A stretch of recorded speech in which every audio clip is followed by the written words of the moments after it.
Hello students, क्या हाल चाल है बेटा। उम्मीद करता हूँ कि सब मजे से होंगे, बढ़िया होंगे और अच्छे से पढ़ाई कर रहे होंगे, है ना। आज के इस लेक्चर के अंदर बेटे मैं चैप्टर नंबर 13 अध्याय 13 की शुरुआत करेंगे। कक्षा 11 के 12 चैप्टर्स के बाद ये 13वां चैप्टर, और इस चैप्टर का जो नाम है आपको पता है, आपके पास आपकी एनसीईआरटी बुक होनी चाहिए, है ना। और उस बुक के अंदर आप देखेंगे कि सीमा और अवकलज के नाम से एक 13वां चैप्टर है, जो कि बहुत ही अच्छा एक चैप्टर है, क्योंकि यहाँ से एक अलग गणित की शुरुआत होती है, एक अलग मैथमेटिक्स की शुरुआत होती है, जिसको हम कैलकुलस के नाम से जानते हैं। कैलकुलस कलन हिंदी में कहते हैं, लेकिन कैलकुलस से ही आप जानेंगे आगे की तरफ। और ये बहुत ही इंपॉर्टेंट पार्ट है गणित का। यहाँ से आप अगर इस चैप्टर की बात करते हैं तो ये इतना जरूरी चैप्टर है कि मुझे अलग से एक टॉपिक इसमें बनाना पड़ा। इंपॉर्टेंस इसकी क्या जरूरत है, आपको कितनी इसकी इंपॉर्टेंस है आपके मैथमेटिक्स के अंदर, बहुत ज़्यादा जरूरत है। तो और उसके बाद हम पढ़ेंगे लिमिट का कॉन्सेप्ट क्या है, यानी कि सबसे पहले हम लोग लिमिट मतलब सीमा, है ना। अंग्रेजी में सीमा को लिमिट कहते हैं, अवकलज डेरिवेटिव है, जो कि अगली एक्सरसाइज में पढ़ेंगे। इस एक्सरसाइज के अंदर 12.1 के अंदर हम लोग लिमिट यानी कि सीमा के बारे में ही पढ़ेंगे।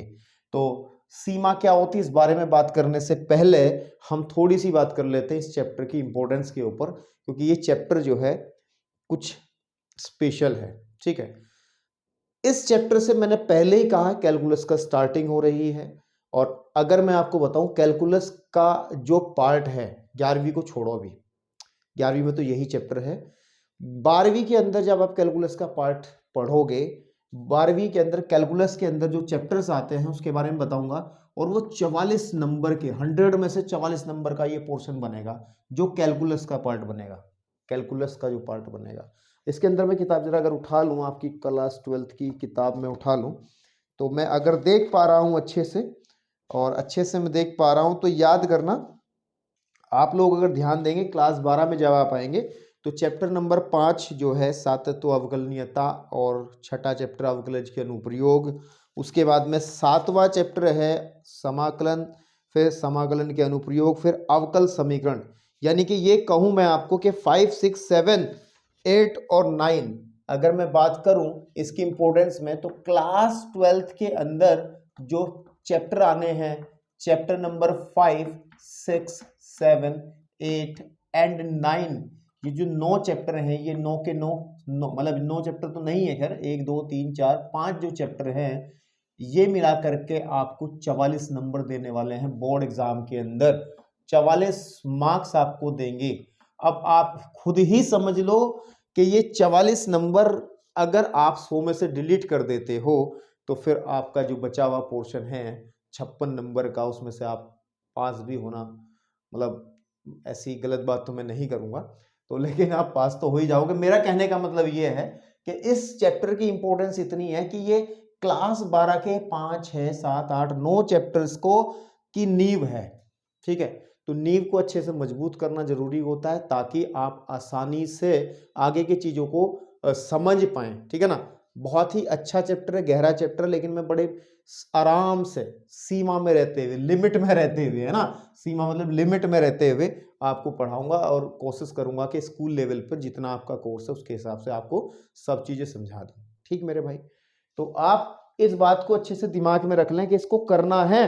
अगर इसको करने का मन नहीं रहेगा, या इसको आप हल्के में लेके चलोगे, तो फिर भाई आप ये मान के चलो अपनी 12वीं की तैयारियों में आप कहीं ना कहीं परेशानी महसूस करोगे। 100% चैप्टर जो मैंने अभी लिखे थे आपके पास में, 5वां, 6वां, 7वां, 8वां, 9वां क्लास 12 के अंदर, वो आपको प्रॉब्लम करेंगे चैप्टर, 100% प्रॉब्लम करेंगे, बड़ी दिक्कतें आएंगी उनको समझने में, अगर ये चैप्टर आपने अच्छे से नहीं समझा है, ठीक है।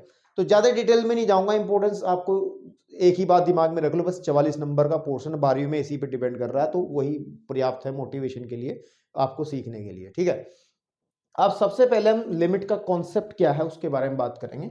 लिमिट मतलब हिंदी में इसको कहते हैं सीमा का कॉन्सेप्ट क्या है, कॉन्सेप्ट मतलब संकल्पना क्या है उसकी। हिंदी में संकल्पना शब्द इस्तेमाल होता है। कॉन्सेप्ट यानी कि बेसिकली है क्या, फील कराना जरूरी है ना। सीमा का जो कॉन्सेप्ट है वो क्या है। सबसे पहले इस वर्ड को समझो आप, सीमा, ठीक है ना, इस वर्ड को समझो आप, सीमा। सीमा बहुत जगह आपने इस्तेमाल किया है, ठीक है ना।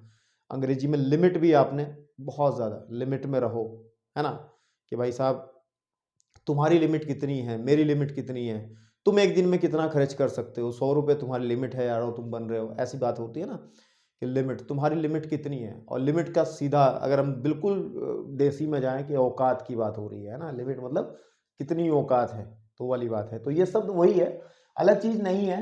लेकिन यहाँ पर औकात हम लोगों की या आप लोगों की, आदमियों की और औकात के बारे में बात नहीं करनी है। यहाँ पर हम बात करेंगे जो हम पढ़ते हैं फलन के लिमिट्स के बारे में, है ना। जो फलन हमने पढ़ा है चैप्टर नंबर 2 पढ़ के आए थे, वहां पे फंक्शन पढ़ के आए थे। और अगर थोड़ा बहुत हल्का फुल्का कच्चा भी रहा होगा तो ये फलन वाला चैप्टर, तो घबराने वाली बात नहीं है, वो सब समझ में आएगा। तो फलन की ही हम लोग सीमा को समझेंगे कि फलन की सीमा क्या होती है, फंक्शन की सीमा बेसिकली क्या होती है, इसके कॉन्सेप्ट को हम लोग समझेंगे। ठीक है, चलिए बात करते हैं और शुरुआत करते हैं 13.1 के इंट्रोडक्शन की। और मैंने इंट्रोडक्शन 1 लिखा है, इंट्रो 1 लिखा है, इसका मतलब ये तय है कि इंट्रो 2 भी आएगा, है ना, इसका सीक्वल भी आएगा, इस इंट्रोडक्शन का आगे का पार्ट भी आएगा, क्योंकि मैं बहुत चीजें बतानी है इसके अंदर। और सारी चीजें अगर मैं बहुत तेजी से निकल जाऊं बता करके तो वो फील नहीं आएगा आप लोगों को। मतलब फील का मतलब जब तक आपको अच्छे से फील नहीं आएगा, महसूस नहीं करोगे कि चैप्टर के अंदर है क्या, नई चीज है, तब तक मजा नहीं आएगा। ठीक है ना, चलिए शुरुआत करते हैं। हम लोग बात करते हैं लिमिट की, यानी कि सीमा की बात करते हैं कि सीमा का मतलब क्या है, व्हाट इज लिमिट, है ना, व्हाट इज लिमिट, इसके बारे में बात करते हैं। ठीक है, अब सुनो मेरी बात, देखो मैं अगर किसी फंक्शन की बात करता हूं, मैं अगर किसी फंक्शन की बात कर, सपोज एक एफ एक्स एक फंक्शन है, this is X square plus 1, X square plus 1, और मैंने कहा है कि x, इसकी value x is equal to 1 पर इसका मान हम निकालना चाहें तो f, है ना, f x is equal to 1 पर कितना होगा, f1 कहेंगे ना, यहाँ पे 1 वैल्यू रखेंगे। और अगर मैं यहाँ पर 1 की वैल्यू रखता हूँ 1 स्क्वायर प्लस 1, दैट इज आप सॉल्व इसको करोगे 2, इसका मतलब इसको कहते हैं फंक्शनल वैल्यू या फिर फलन मान, है ना। यानी कि x इज इक्वल टू 1 पर एफ एक्स का जो मान है वो 2 है, इसको ऐसे कहते हैं। बात समझ में आ रही है। ऐसे आप किसी भी फलन का मान निकाल सकते हो अगर जहां पर भी आपको निकालना होगा तो, है ना। अगर मैं कहूं कि F X is equal to एक फंक्शन है जो कि 2x प्लस 1 है, और हमें कहा गया है x इज इक्वल टू 0 पर एफ एक्स का मान हमें बताना है, तो आपको बड़ी दिक्कतें, मतलब बहुत ज्यादा दिक्कतें नहीं आएंगे। आप x की जगह 0 रखोगे, है ना, 0 रखोगे तो आप कहोगे sir 2 into 0 and plus 1 that is 1, तो आप कहोगे कि x इज इक्वल टू 0 पर एफ एक्स का जो मान है ना, जो मान है वो 1 है। तो ये तो फलन मान हो गया, बेसिकली क्या हो गया, फलन मान हो गया। f1 f0 is equal to 1, ये भी एक फलन मान है। इस फलन f का मान 0 पर, है ना, x इज इक्वल टू 0 पर, जैसे यहां पर मैं बात कर रहा कि f1 इज इक्वल टू 2, इसका मतलब है कि x इज इक्वल टू 1 पर, x इज इक्वल टू 1 पर, है ना, जो फलन का मान है वो 2 है, इसका मतलब तो ये रहा। यहां तक दिक्कतें नहीं आती, यहां तक बड़ा सरल तरीके से चीजें चलती रहती हैं, नो प्रॉब्लम, कोई समस्या नहीं आती। लेकिन अगर कोई फंक्शन, देखो हो क्या रहा है, हो ये रहा है बेसिकली, चाहे मैं इस फंक्शन की बात करूं, मैं जानबूझ के सरल उठा रहा हूं ताकि आपको फील आना शुरू हो जाए, या इसकी बात कर रहा हूं कि x की रियल वैल्यू, कोई भी आप वैल्यू रखोगे तो ये फलन जो है ना, ये जो फलन है, चाहे ये वाला फलन है, चाहे वो ये वाला फलन है ना। तो अगर एक पे बात कर लेते हैं पहले, आप x की कोई भी रियल वैल्यू, कोई भी x का कोई भी मान अगर आप रखोगे तो वो आपको एक वैल्यू देगा, है ना। यानी कि हम ये कह सकते हैं कि x के प्रत्येक वास्तविक मान के लिए, x के प्रत्येक वास्तविक मान के लिए हमें क्या है, ये फलन परिभाषित है, ये परिभाषित है। तो यहां तक तो लिमिट की अब तक कोई बात नहीं आई है, ये तो सीधे सच्चे आदमी हैं जिनके साथ आप ऐसे करके खेल लेते हो। लेकिन अगर हम लोग बात करें एक स्पेशल फंक्शन की, क्योंकि फलन की बात तो हम लोगों ने चैप्टर नंबर 2 में करी थी ना, तो वहां पर हमने ये भी बात पढ़ी थी, फंक्शन परिभाषित होता है, कब होता है कब नहीं होता, सब पढ़ा था। लेकिन चलिए कोई बात नहीं, नए सिरे से देखते हैं। एक फंक्शन में लेके चलता हूं, एफ एक्स एक फलन है और ये है x square minus 4 upon X minus 2, ये एक फलन है। और साथ ही साथ एक कंडीशन लगाई है कि x कभी भी 2 के इक्वल नहीं हो सकता, है ना। जबकि अभी जो फलन पढ़े थे वहां पर हमने क्या बात करी थी कि वहां पर कोई कंडीशन नहीं थी, वहां पे सब हमने इजीली अभी बात कर ली थी, ठीक है। इस फंक्शन के अंदर हमें कहा गया है कि एफ एक्स एक फलन है जो कि इस तरीके से परिभाषित है, x square minus four upon X minus to. तो x जहां 2 के बराबर नहीं है, क्योंकि अगर x 2 के बराबर होगा तो ये फलन परिभाषित नहीं होगा। बेसिकली अभी मैं दिखाऊंगा क्यों परिभाषित, क्योंकि देखो आप दो भर के देखो, अगर आप दो भर के देखोगे तो आप एक चीज देखोगे, अगर f2 निकालोगे है ना, x इज इक्वल टू 2 पर, जहां पर वो मना कर रहा है मैं वहीं पे काम करके देख रहा हूं, x इज इक्वल टू 2 पर मुझे x इज इक्वल टू 2 पर मुझे इसका मान देखना है कितना होगा। तो आप कहोगे सर 2 का स्क्वायर अपॉन 4 अपॉन 2 माइनस 2, या फिर आप एक काम करोगे 4 minus 4 upon 2 minus 2, that is 0 upon 0। और 0 अपॉन 0 जो है एक अपरिभाषित क्वांटिटी होती है, एक अपरिभाषित नंबर है जिसको हम परिभाषित नहीं कर सकते, है ना, नॉन डिफाइंड है। इसका मतलब ये है कि x इज इक्वल टू 2 पर fx परिभाषित नहीं है, इसका मतलब यही तो है, परिभाषित नहीं है। तो भाई क्या है, तो फिर क्या, तो फिर क्या, तो यहीं से कॉन्सेप्ट डेवलप होता है कि अगर कोई फलन किसी पॉइंट पर परिभाषित नहीं हो रहा है, किसी भी पॉइंट पर परिभाषित नहीं हो रहा है, जैसे x इज इक्वल टू 2 पर परिभाषित नहीं हो रहा है, तो क्या हम उस पॉइंट पर, क्या हम उस पॉइंट पर उस फलन की वैल्यू का अंदाजा लगा सकते हैं क्या?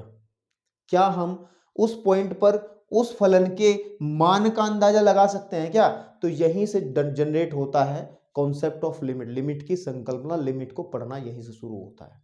बिल्कुल लगा सकते हैं, इस लिमिट के जरिए हम लोग ये फंक्शन की लगा सकते हैं, कोई दिक्कत नहीं है ना, कोई दिक्कत नहीं है। चलिए अब बात करते हैं। देखो अब सुनो मेरी बात, बेसिकली सुनो सुनो मेरी बात बहुत ध्यान से सुननी है बेटा, बहुत आसानी से, मैं ज्यादा नहीं पढ़ाऊंगा आज, बहुत थोड़ा सा यही लिमिट के बारे में बातचीत करके निकल जाऊंगा, और नेक्स्ट लेक्चर में आपको क्वेश्चन सॉल्व करने सिखाऊंगा, कैसे आपको क्वेश्चन सॉल्व करने हैं। इस फंक्शन को अगर मैं थोड़ा सा सॉल्व कर लूं तो F X is equal to, इसको मैं अगर फैक्टराइज कर लूं, फैक्टर कर दूं उसके में, तो X plus two and X minus two upon आ जाएगा एक्स माइनस टू।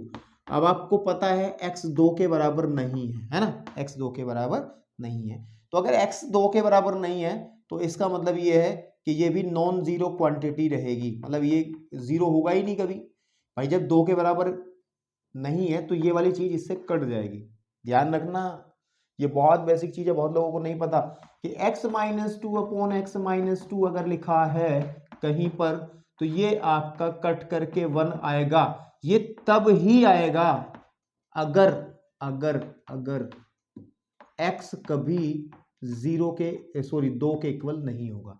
अगर x 2 के बराबर हो, यदि x है ना, यदि x 2 के बराबर हो, तब ये बात ध्यान रखनी x minus two upon X minus to आपस में कभी काटे ही नहीं जा सकते, कभी आप 1 लिख दो, इसका मतलब तो ये रहा कि आप 0/0 को 1 लिख रहे हो, जो कि सरासर गलत बात है, ठीक है ना।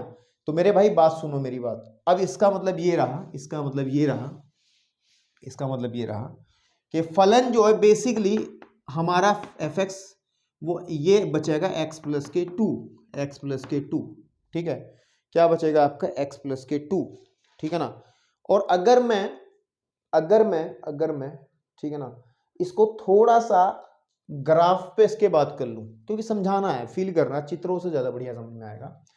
तो अगर मैं इसकी ग्राफ पे बात कर लूं बेटा, ठीक है ना, ग्राफ पे बात कर लूं, ये x एक्सिस हो गया, ये y एक्सिस हो गया, और आपको पता है x एक्स पे x की वैल्यूज को हम लेते हैं, x की वैल्यूज को हम लोग लेते हैं, और यहाँ पर y है ना, y इज इक्वल टू हम लोग एफ एक्स कंसिडर करते हैं। अगर आपको फलन की बातें याद हो तो ये y एक्स है तो एफ एक्स इस पे आ जाएगा, y एक्स पे क्या आएगा, एफ एक्स आएगा, है ना, फलन का जो मान होगा बेसिकली वो y एक्स पे आएगा, और जो वैल्यू आएंगी x की वो आएंगी x एक्स पे, ये मूल बिंदु आपका है। तो अगर मैं एफ एक्स को प्लॉट करूं, है ना, F X is equal to X plus two को प्लॉट करूं, तो अगर मैं x की वैल्यू 1 रखता हूं तो आपको क्या मिलता है, ठीक है ना। अगर मैं वैल्यू 1 रखता हूं तो यहाँ पे 1 हो गई, सपोज कर ली, यहाँ 2 हो गई, यहाँ पर 3 हो गया, यहाँ पर 4, इसी तरीके से हम लोग यहाँ पे 1 एंड यहाँ पर 2, यहाँ पर 3, यहाँ पर 4। तो अगर मैं x इज इक्वल टू 1 रखता हूँ, 1 रखता हूँ या फिर 0 रखो शुरू में, x इजिकल टू 0 रखता हूँ, तो आप ध्यान देंगे x इजिकल टू अगर 0 है देन fx की वैल्यू हम लोगों को 2 मिलती है। तो इसको अगर देखें x इजिकल टू 0 का मतलब हम लोग यहीं पर हैं और fx की वैल्यू, ये fx है ना, की वैल्यू 2 मिलती है, तो यहाँ पर एक पॉइंट मिलेगा हमें। और उसके बाद में अगर मैं x की वैल्यू 1 रखता हूँ तो fx की वैल्यू मेरे को मिलती है कितनी, चेक कर लो, 3। अगर x की वैल्यू मैं 2 रखता हूँ तो fx की वैल्यू मुझे मिलती है 4, ठीक है ना। और fx की वैल्यू अगर 3 रखते हैं तो fx की वैल्यू मिलती है 5। तो इन पॉइंट्स को अगर मैं प्लॉट करूं, पॉइंट कैसा होता है, x कोमा fx ही तो होता है ना आपके पास में, या x कोमा y होता है बेसिकली, है ना, x कोमा y बिंदु होता है बुजुर्ग कोटि। क्योंकि हमने कहा है कि y is equal to fx है, तो हम लोग इसको x कोमा fx भी लिख सकते हैं, ऐसी कोई बड़ी बात नहीं है। तो अगर मैं इसको प्लॉट करने जाऊं तो ये कुछ इस तरीके से बनेगा आपके पास में कि x एक पॉइंट तो ये आ जाएगा, है ना, कि 0,2 तो ये हो गया 0,2, फिर 1,3 यहाँ पे आ जाएगा, ठीक है ना आपके पास में, फिर 2,4 यहाँ पे आ जाएगा, ठीक है। बेसिकली मुझे एक स्ट्रेट लाइन मिलेगी इस तरीके से, मुझे क्या मिलेगी, एक स्ट्रेट लाइन मिलेगी। बहुत आसानी से मैं इसको, ये काम आप क्लास 11th में अगर हो तो ये आप आराम से समझ रहे होंगे। अगर आप नहीं समझ रहे हैं इन चीज़ों को तो आप इसका मतलब मौज मस्ती के मूड में हैं, आपने पढ़ाई अच्छे से नहीं की है अब तक। तो ये हमारा फंक्शन है, ठीक है। लेकिन लेकिन लेकिन लेकिन हम अगर ध्यान दें, हमने कहा था x की वैल्यू 2 के बराबर नहीं है, तो इसका मतलब ये वैल्यूज तो हमें मिलेगी ही नहीं, x का मान हमें 2, जब हम x इजिकल टू 2 रखेंगे तो fx परिभाषित होता ही नहीं है। इसको अगर ध्यान से देखा जाए, इसका मतलब ये वाली वैल्यू को हम लोग इसको हटा देंगे, है ना, इसको हटा देंगे। इसका मतलब जब x इजिकल टू 2 था तो फंक्शन की जो वैल्यू आई थी, जो फंक्शन की वैल्यू 4 आई थी, जो फंक्शन की वैल्यू 4 आई थी, ये 4 आएगी ही नहीं। यहां पर ये ग्राफ टूट जाएगा, तो यहां पर हम इस तरीके से खाली गोली सी बना देंगे। इसका मतलब है कि यहां पर जब x का मान 2 है तो fx का मान हमें 4 नहीं मिलेगा, यहां पर फंक्शन डिफाइन ही नहीं है। तो जब x इज इक्वल टू 2 पर फंक्शन डिफाइन ही नहीं है, मैं इसको हटा रहा हूं, कोई जरूरी नहीं है ये, है ना, नहीं है, तो फिर मैं उसी बात को कहूंगा कि तो क्या हम x इज इक्वल टू 2 पर फलन की वैल्यू का अंदाजा ले सकते हैं कितनी होंगी, तो बिल्कुल ले सकते हैं। देखो अब ध्यान से देखना, अब मैं जो करने जा रहा हूं उसको ध्यान से देखना। देखो देखो अगर x 2 की तरफ जा रहा है, अगर x 2 की तरफ जा रहा है, x की वैल्यू 2 की तरफ जा रही है, तो अब मैं आपको एक चीज बताना चाहता हूं, तब हमारा fx कहां जा रहा है इसको आप देख पाओगे। देखो थोड़ा सा नोटेशन का भी ध्यान रखना है, लिखने के तरीके का भी ध्यान रखना है, आपको समझना है बहुत अच्छे से, क्योंकि नई नई चीजें हैं। इसका मतलब है x को एरो लगा करके हमने लिखा है 2, इसका मतलब x का जो मान है वो 2 नहीं है, ध्यान रखना है। अगर 2 होता तो x बराबर 2 लिखा जाता।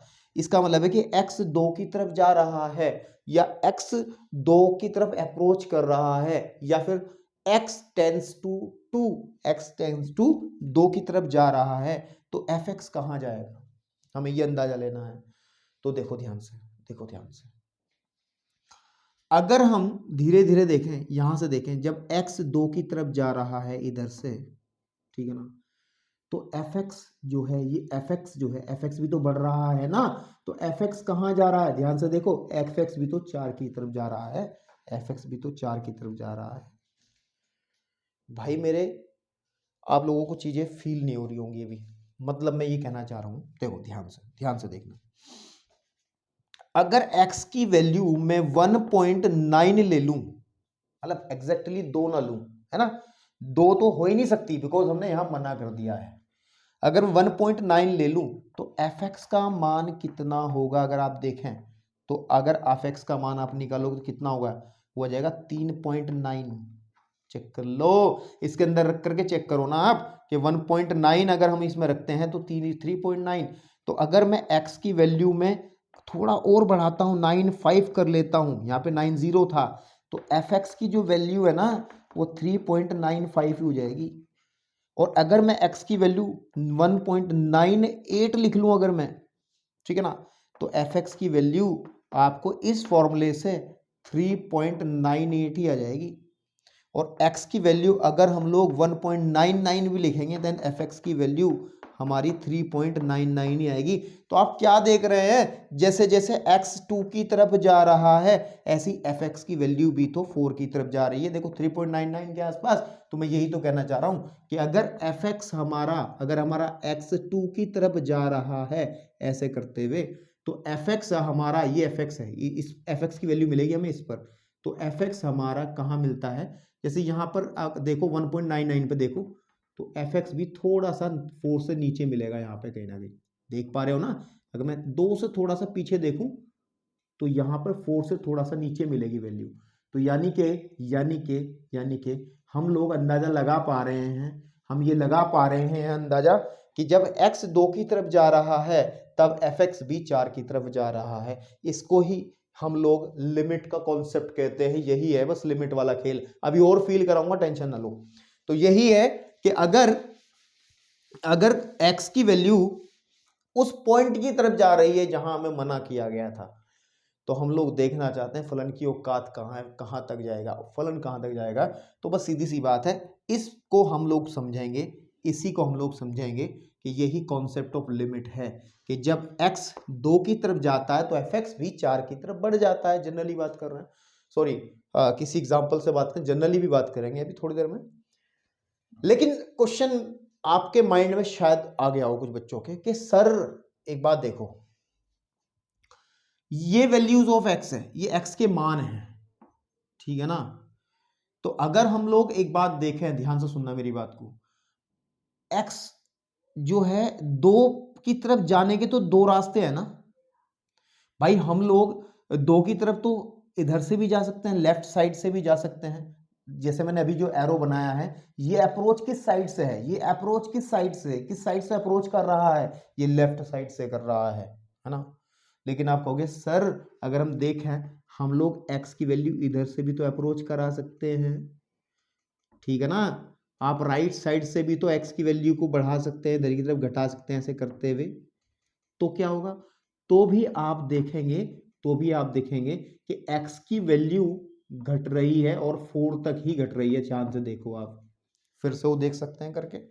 अगर x की वैल्यू हम लोग 2.1 समथिंग ले लें, थोड़ा सा यहां को ले लें 2.1, देन fx की वैल्यू है ना, fx की वैल्यू हमारा 4.1 आएगी, नहीं आएगी, चेक कर लो इसमें रख करके। और x की वैल्यू और कम करो थोड़ा सा, 2.9 कर लो आप, है ना। ये तो 910 था, तो fx की वैल्यू कितना आ जाएगी, इससे भी कम हो जाएगी, 4. नहीं, ये तो उससे बढ़ जाएगी ना। इसका मतलब है हमारे पास में fx की वैल्यू को अगर हम थोड़ा सा चेंज कर लो, आप कन्फ्यूजन कम रहेंगी कि fx की वैल्यू अगर सपोज कर लो, अगर x की वैल्यू सपोज कर लो, हमने x की वैल्यू 2.5 ले ली, यहां से कहीं से ली 2.5, तो fx का जो वैल्यू है वो कितना आएगा, वो आएगा 4.5। अब कम करो, x की वैल्यू 2.4 करो तो fx की वैल्यू कितनी आएगी, 4.4। अगर x की वैल्यू हम 2.3 कर लें देन fx की वैल्यू आएगी 4.3। तो आप देखो ना कि 2.5 से, देखो ये 2.5 से कम हुआ, ये तो 2 की तरफ जा रहा है, तो ये फंक्शन की वैल्यू भी तो 4 की तरफ जा रही है, लेकिन अब घट रही है। पहले उधर से बढ़ रही थी, अब घट रही है। तो सीधी सी बात है कि अगर हम लोग राइट साइड से भी अप्रोच कर लें, इधर से भी अप्रोच कर लें, तब भी फंक्शन की वैल्यू हमारी 4 ही आएगी, तब भी फंक्शन की वैल्यू हमें 4 ही मिलती है, विच इज दिस, है ना। तब भी फंक्शन की वैल्यू नहीं कहूंगा, मैं गलत कह रहा हूं, तब भी फलन कहां पर जाएगा, 4 तक ही जाएगा। कुछ नहीं समझ में आ रहा अभी तक आपको कुछ समझ में नहीं आ रहा है, ठीक है, जहां तक मुझे लगता है। लेकिन चलिए यहां तक तो क्लियर हो गया होगा ना, ये तो बात क्लियर हो गई होगी ना, तो ये तो क्लियर हो गई होगी। तो अब सुनो मेरी बात, अब सुनो, देखो ध्यान से। जब हम कहते हैं कि x 2 की तरफ जा रहा है तो fx 4 की तरफ जा रहा है, लेकिन इस बात को कहने के 2 तरीके हैं। पहला तरीका कि x जो है अगर वो लेफ्ट साइड से जा रहा है, और देखो लेफ्ट साइड से जब भी हम कहते हैं तो हम यहाँ 2 के ऊपर जिस पॉइंट की बात करते हैं उसके ऊपर माइनस का चिन्ह लगाते हैं, तब हम कहते हैं एफ एक्स कहाँ जा रहा है, 4 की तरफ। और अगर हम लोग x राइट साइड से बात करें, अगर x जो है 2 की तरफ जा रहा है, किस तरफ से, राइट साइड से, तो हम 2 प्लस लिखते हैं, तब हम कहते हैं एफ एक्स जो है वो हमारा 4 की तरफ जा रहा है। इसी कॉन्सेप्ट को हम कहते हैं बेटे लिमिट का कॉन्सेप्ट। और ध्यान रहे इस वाले को हम लोग कहते हैं लेफ्ट हैंड लिमिट। याद रखना है ये क्या कहलाती है, लेफ्ट हैंड लिमिट, LHL अंग्रेजी में शॉर्टकट में लिखते हैं, या फिर बाईं हस्त सीमा हिंदी में कह सकते हैं, लेकिन अंग्रेजी में ध्यान रखेंगे तो ठीक रहेगा। तो ये वाली जो अप्रोच है, इस वाली अप्रोच को जो हम कहते हैं, इस वाली अप्रोच को जो कहते हैं बेसिकली इसको हम लेफ्ट हैंड लिमिट कहते हैं। एंड जो नीचे वाली है इस अप्रोच को हम लोग कहते हैं राइट हैंड लिमिट, है ना, राइट हैंड लिमिट। सुनते रहो ये बातें मेरी। तो लेफ्ट हैंड लिमिट और राइट हैंड लिमिट, अगर किसी फंक्शन किसी फलन की लेफ्ट हैंड लिमिट और राइट हैंड लिमिट सेम हो जाती है, जैसे इस केसेस में हो रहा है, ठीक है ना, इस केस में हो रहा है। इसको लिखने का तरीका थोड़ा बदल देते हैं, मतलब इसको लिखने का तरीका और भी होता है। किस तरीके से लिखते हैं देखो ध्यान से, इसको ध्यान से देखेंगे। इस वाले को लिख रहा हूं मैं, इस वाले को इसे ऐसा भी लिखा जा सकता है, देखो ध्यान से। अभी रुको मैंने ऊपर वाले को नहीं ढंग से लिखा पहले, है ना, इसको ही नहीं लिखा, तो इसको कैसे लिखेंगे, ठीक है ना। अभी रुक जाओ, मैं दोबारा से बताऊंगा इसको, ठीक है। देखो मैंने अभी भी कहा था कि जब x की जो मान है वो 2 की तरफ बढ़ता है, तब हम ये कहते हैं, है ना, एफ एक्स भी किसकी तरफ जाता है, 4 की तरफ जाता है। और इस बात को हम ऐसे भी कह सकते हैं कि देखो ध्यान से, लिमिट जब x की तरफ जा रहा है ना, आपके पास में, तो एफ एक्स का जो मान है वो 4 है। इस बात को, ये जो बात मैंने ऊपर लिखी है, इस पूरी वाली बात को हम ऐसे भी लिख सकते हैं, ऐसे भी लिख सकते हैं। लेकिन इस बात के अंदर 2 बातें हैं जो मैंने अभी कही हैं। नंबर 1 कि जब हम x को अप्रोच कराएंगे लेफ्ट हैंड साइड से, इसका मतलब ये है कि जब x अप्रोच कर रहा है लेफ्ट हैंड साइड से, तब एफ एक्स का मान भी अप्रोच कर रहा है किसको, 4 को, इसको। और ऐसे ही जब x का मान अप्रोच कर रहा है राइट हैंड साइड से, ये प्लस और माइनस दिखाते हैं, लेफ्ट मतलब राइट, लेफ्ट मतलब माइनस और राइट मतलब प्लस, तब हम कहते हैं कि एफ एक्स का मान भी अप्रोच कर रहा है 4 तक।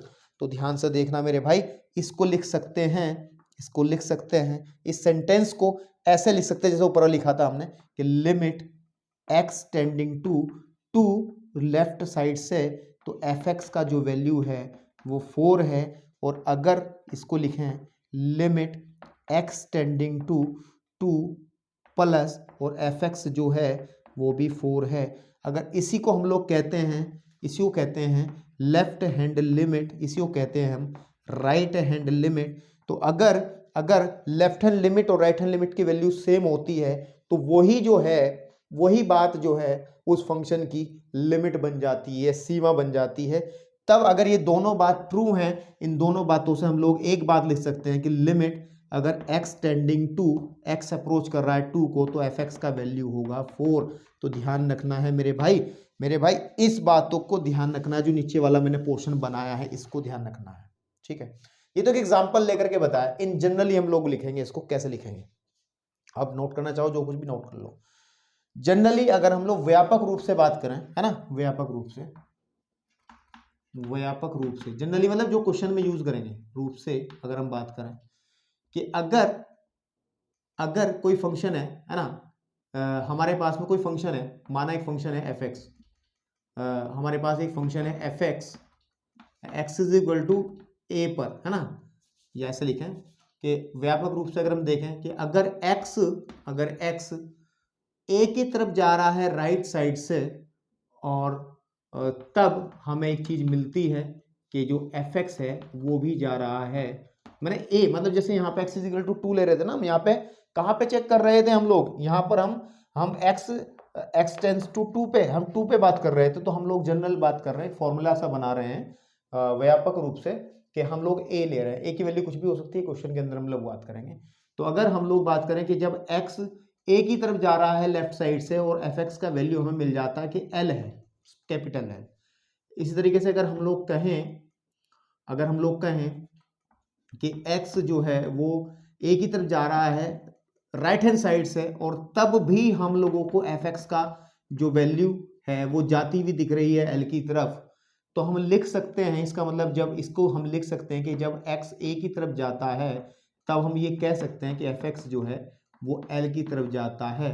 तो इस तरीके से भी लिखा जा सकता है, इसको लिखेंगे कि लिमिट आपके पास इस वाले पोर्शन को limit x tends to a negative मतलब लेफ्ट हैंड साइड से, तो fx की जो वैल्यू है अगर वो l है, ठीक है ना, इस तरीके से लिमिट इसको लिख सकते हैं। ये तो इस वाले का पोर्शन हो गया भाई, this is left hand limit का पोर्शन हो गया है ना। और अगर limit x tends to a positive की बात करते हैं then fx is equal to l है, ठीक है। ये हो गया कॉन्सेप्ट किसका, राइट हैंड लिमिट का, ठीक है। और देखो दोनों की वैल्यू सेम है, तो इसका मतलब क्या है, हम लोग कह सकते हैं कि लिमिट इन दोनों को मिलाकर के कह सकते हैं x tending to a fx is equal to l, तो इन दोनों को कह सकते हैं, ठीक है ना। आपके पास जनरली अगर कहीं ऐसा लिखा हुआ मिल जाए जैसे x टेंडिंग टू 2 है, ऐसे 2 या 1 हो गया हमारे पास में, और fx हमारे पास में है 7 लिखा है कहीं इस तरीके से बात लिखी है, ये अंडरस्टूड है कि किसी फंक्शन की लिमिट जब वो x 1 की तरफ जा रहा है तो उसकी वैल्यू 7 मिल रही है हमें, है ना। तो इसके अंदर ये कहने की बात नहीं है कि लेफ्ट साइड से बात हो रही है, लेफ्ट राइट साइड से बात हो रही है, वो अंडरस्टूड है। अगर ऐसा लिखा हुआ है तो इसका मतलब अंडरस्टूड है, जब वो एक की तरफ 1 की तरफ लेफ्ट साइड से जाएगा तब भी 7 मिलेगा, राइट साइड से जाएगा तब भी 7 मिलेगा। तो ये बात आपको ध्यान रखनी है, ठीक है ना। तो जरा फटाफट, थोड़ा सा होच पोच ना हुआ हो तो बेटा इन चीजों को जरा फटाफट से अच्छे से नोट कर लें एक बार, है ना, अच्छे से क्या कर लें, नोट कर ले। और मैं यहाँ एक चीज और बता दूं कि अगर ऐसा होता है, एक चीज और ध्यान रखो कि यदि ऐसा होता है ना, यदि ऐसा होता है कि right hand limit left hand limit जो कि होती है क्या, वो होती है limit x tending to a negative fx, जिसको हमने l कहा है ना। और राइट हैंड लिमिट हमारे पास में लिमिट x टेंडिंग टू, जिसको हमने a पॉजिटिव और fx is equal to l कहा है। अगर ये बराबर हैं, यानी कि लेफ्ट हैंड लिमिट अगर राइट हैंड लिमिट के बराबर होती है तब हम कहते हैं तब fx की लिमिट का अस्तित्व होता है या एग्जिस्टेंस होती है, अस्तित्व होता है। ये थोड़ा हिंदी में ध्यान रखना, अस्तित्व कैसे लिखा जाएगा तो ध्यान रखना थोड़ा सा, अस्तित्व।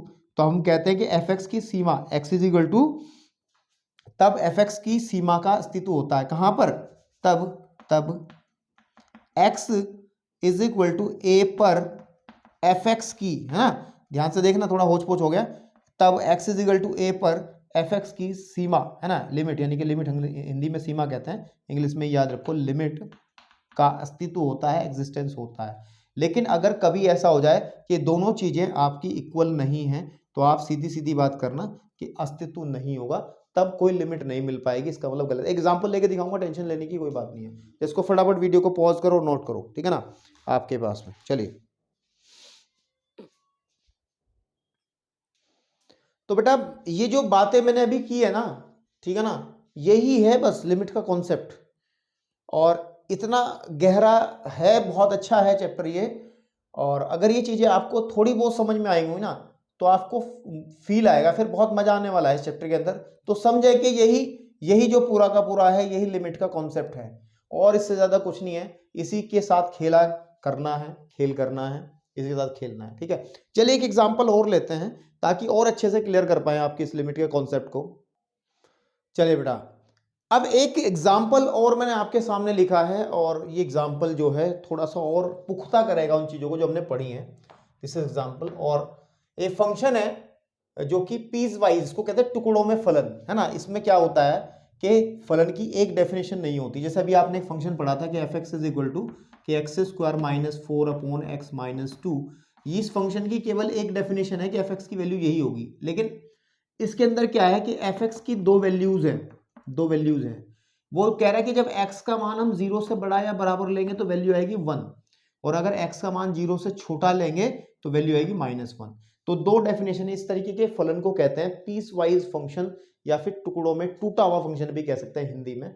तो पीस वाइज फंक्शन अगर कोई बात कर रहा है, ब्रेकिंग फंक्शन, तो आप इसका मतलब है कि वो इस तरीके के फंक्शन की बात कर रहा है जिसमें एक से ज्यादा डेफिनेशन होंगी, एक से ज्यादा परिभाषा, क्योंकि एक परिभाषा तो ये हो गई, एक परिभाषा ये हो गई। तो अब हमें कहा गया है कि एक फंक्शन है f(x), जो कि मैंने लिखा है कि इसकी वैल्यू 1 रहेगी, ठीक है ना, अगर x की वैल्यू 0 से बड़ी या बराबर होगी, ठीक है, और इसकी वैल्यू -1 रहेगी कि जब x की वैल्यू 0 से छोटी रहेगी। तो इसको हमें क्या करना है, बेसिकली हमें करना ये है, what we want to find, हम चाहते हैं कि limit x tending to 0 fx हमें ज्ञात करना है। फिर वही बात है कि अगर इसको ज्ञात करना तो उसके अंदर दो बातें हैं, इसके अंदर दो बातें हैं। सबसे पहली बात जिसको हम लेफ्ट हैंड लिमिट के नाम से जानते हैं, और वो है कि लिमिट x टेंडिंग टू, जब 0 को हम अप्रोच कराते हैं लेफ्ट हैंड साइड से यानी कि माइनस, तो fx की वैल्यू क्या होती है ये फाइंड आउट करनी रहेगी।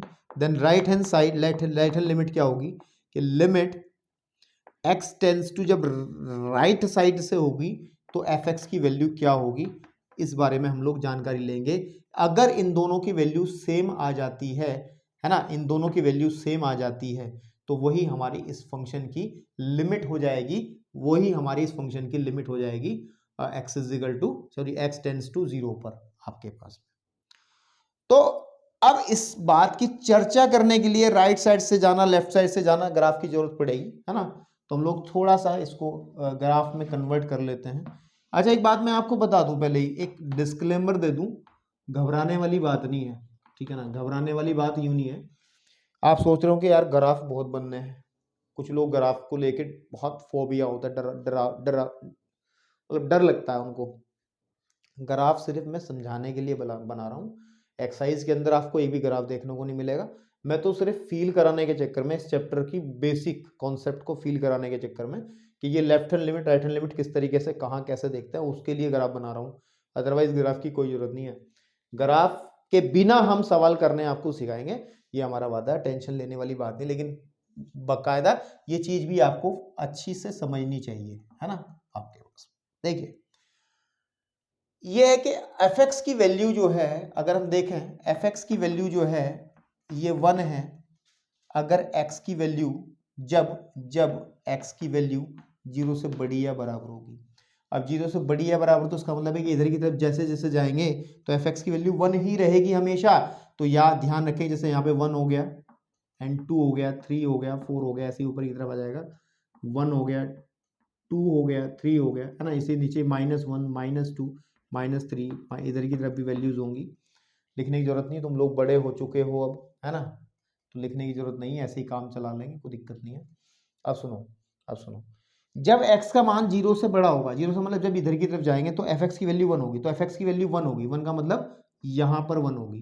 तो इसका मतलब क्या होगा, x इक्वल टू 0 पर भी वैल्यू कितनी होगी, क्योंकि यहाँ पे दो बातें हैं, x बड़ा होगा 0 से या फिर x जो है बराबर होगा 0 के, दोनों बातें हैं। तो यहाँ पर हम लोग वैल्यू को देखेंगे, x की वैल्यू जब 0 की बात कर रहे हैं और 0 से आगे भी बढ़ेंगे तो वैल्यू यहाँ पर हमेशा 1 ही बनी रहेगी। तो इस तरीके का इसका ग्राफ नजर आएगा, इसकी वैल्यू हमेशा 1 बनी रहेगी, हमेशा 1 बनी रहेगी, ठीक है जी, ऐसे।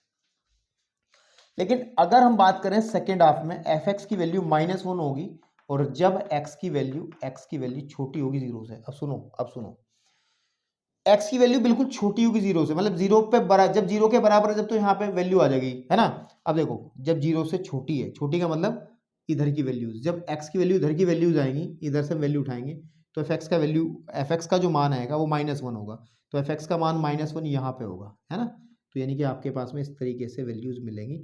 और ध्यान दें मेरे भाई, यहाँ पर कोई वैल्यू नहीं मिलेगी, क्योंकि x इज इक्वल टू 0 पर वैल्यू ऊपर मिल चुकी है, प्लस का 1, माइनस का 1 नहीं मिलेगी। अब चलिए, ग्राफ तो हमने बना लिया, अब इसकी लिमिट के बारे में बात करते हैं। क्या बात करते हैं, लिमिट के बारे में, ध्यान से सुनो। अब मैं पहले लेफ्ट हैंड लिमिट देखता हूं कि जब मैं अप्रोच कराता हूं लेफ्ट हैंड साइड से, जब मैं लेफ्ट हैंड साइड से जाता हूं, इधर से जाता हूं, जब मैं इधर से जाता हूं तो एफ एक्स की वैल्यू क्या मिलती है मेरे को, -1 मिलती है। चेक कर लो, देखो ना, इसका मतलब क्या है, जब मैं इधर से जाता हूं, लेफ्ट हैंड साइड से जाता हूं, तो एफ एक्स की वैल्यू -1 नहीं मिलती है नीचे से। भाई ग्राफ वाला पोर्शन कहाँ है, इधर की तरफ ही तो है, नेगेटिव डायरेक्शन में ये वाला। ये वैल्यूज क्या देते हैं हमें, जब मैं इधर से जाऊंगा तो मेरे को क्या वैल्यू देगा, ये हमेशा हमेशा एफ एक्स की वैल्यू -1 होगी। किसी पॉइंट पे चेक कर लेना, अगर आप यहाँ पे चेक करोगे ना, यहाँ भी एफ एक्स का मान -1 ही होगा।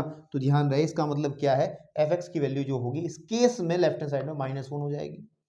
लेकिन जब मैं राइट हैंड साइड से जाऊंगा, ये तो लेफ्ट हैंड साइड की बात हो गई, जब मैं राइट हैंड साइड से अप्रोच करूंगा तो मैं देख पा रहा हूं इधर से अप्रोच करने में एफ एक्स की वैल्यू हमेशा 1 होगी।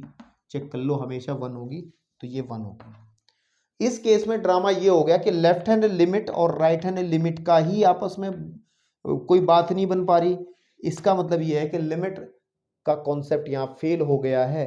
इसका मतलब जब हम x 0 पर है ना, x टेंडिंग टू 0, जब x आपके पास में, तब हमें कहेंगे कि लिमिट जब x 0 की तरफ जा रहा है तो एफ एक्स का अस्तित्व अस्तित्व अस्तित्व कैसे लिखा जाता है, मैं एक बार देख ही लूँ, क्योंकि आप लोग कहेंगे फिर कि सर ये तो बात बनी नहीं ना, ठीक है ना। का अस्तित्व या अस्तित्वहीन कहा है इसने, अस्तित्वहीन, अस्तित्वहीन है ना। अस्तित्वहीन का मतलब वो नहीं मिलेगी, जिसका अस्तित्व ही नहीं है वो मिलेगी नहीं, अस्तित्वहीन है ना। का एफ एक्स जो है, ये जो है आपके पास में अस्तित्वहीन है, ये मिलेगा ही नहीं। ऐसा क्यों हुआ, क्योंकि हम दोनों तरफ से जब अप्रोच करके देख रहे हैं तो अलग अलग वैल्यूज मिल रही हैं। इसका मतलब लिमिट हमारी बात नहीं बन पाएगी। ठीक, आपके पास में एग्जाम्पल और है, ठीक है। बातें और करनी है मुझे, नेक्स्ट लेक्चर में करूंगा, लेकिन अभी एक चीज करा करके आपको निकलूंगा, आगे की तरफ बढ़ूंगा, ठीक है। चलिए, ठीक है। तो जितनी बातें मैंने आज की हैं, लेक्चर ज़्यादा लंबा नहीं करना चाहता, बातें बहुत कम हुई हैं, बकवास मतलब बातचीत ज़्यादा हो चुकी है, कुछ ऐसा नहीं मिला है जिसको नोट किया जाए, एक दो चीज़ों को छोड़ करके, ठीक है। तो लेकिन बेटा इसको ज़रा अच्छे से देख करके नेक्स्ट लेक्चर में मैं आपसे बात करूंगा, और एक्सरसाइज के क्वेश्चंस को कैसे सॉल्व करना उस बारे में मैं आपसे बात करूंगा। तो उसको लेकिन बार बार देख करके, अच्छे से देख करके इसको आप समझें, फील करें, व्हाट इज़ लिमिट, सीमा क्या होती है। तो नेक्स्ट लेक्चर में आपको मिलेंगे और बहुत अच्छी चीज़ें आपके सामने रखेंगे। धन्यवाद।